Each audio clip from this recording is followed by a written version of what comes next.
Hi guys, welcome to Language Day 1 Remote Learning. We're going to start in your language book on page 244. It says, the best words. To learn to use language well, we must start with the basic elements of language. Words. The English language has over 600,000 words. We're going to begin by reviewing the 8 different jobs that words in our language have. When we know the jobs that words can do, we begin studying how to use them well. The first part of speech is the verb. Remember, that's on the list or something that can be done. The noun is a person, place, thing, or idea. It can be common or proper. Remember, nouns and verbs, subjects and verbs have to agree. Pronouns are noun substitutes. That's that other list. I, you, he, she, it, we, they, and so forth. Then there are adjectives. Which one, what kind, how much, how many, and whose. Which one, what kind, how much, how many, and whose. These are the questions adjectives answer.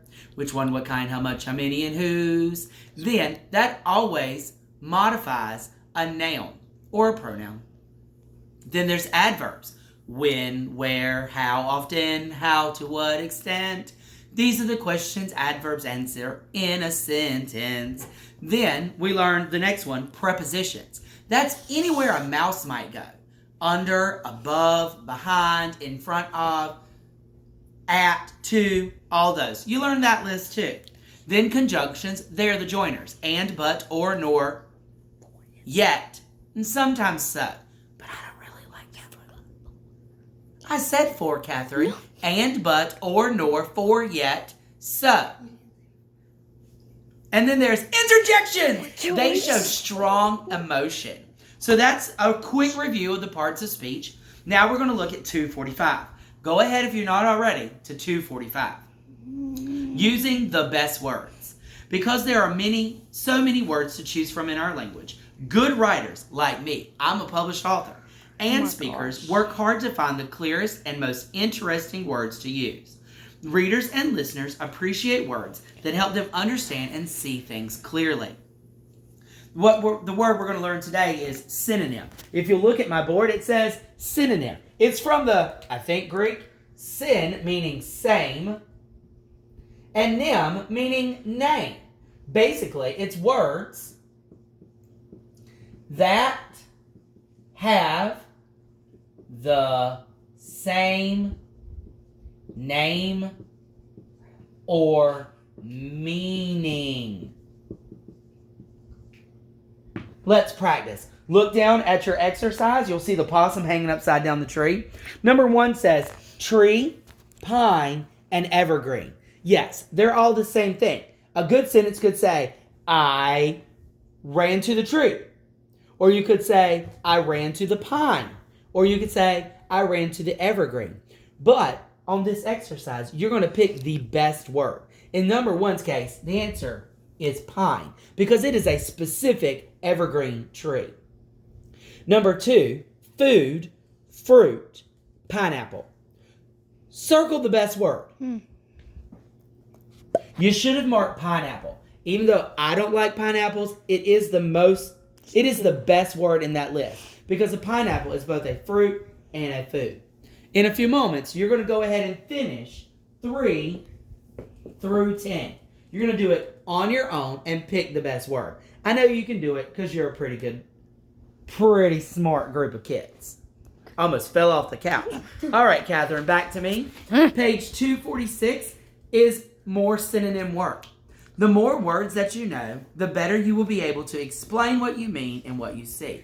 How many times have you come to Mr. Vaughn and said, the thingy, or that, or this, or that, and I had no idea what you were talking about, and I said, use better words. That's what you're going to work on today. Page 246, write A, says, check the size of your vocabulary by seeing how many synonyms you can think of for each of the following verbs. Perhaps you will learn new words maybe you can learn new words. We're not going to be able to share it because we're not actually in class. But look at on my board, I've got the words there for you. Catherine, back to the board.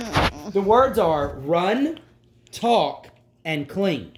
Hopefully, you're not doing much of this. You are doing some of this, but you're helping mom and dad out a lot with this part. What I want you to do is I want you to do at least 5 words that mean run. That can be dashed or dash. You can use dart. And then you come up with the rest. Talk. You can say... Talk. Yelled.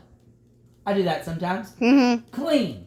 Something Catherine needs to do. Wash. She's got to do the dishes every day. Do you guys do chores? I hope so. Lily, Grace, do some chores. It's good for you.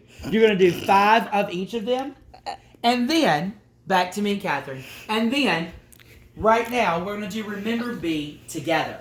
Remember B says, decide which of the following selections are underlined correctly. Write the letter of the blank, of the correct choice in the blank. Pause the video and do the work. Now, y'all.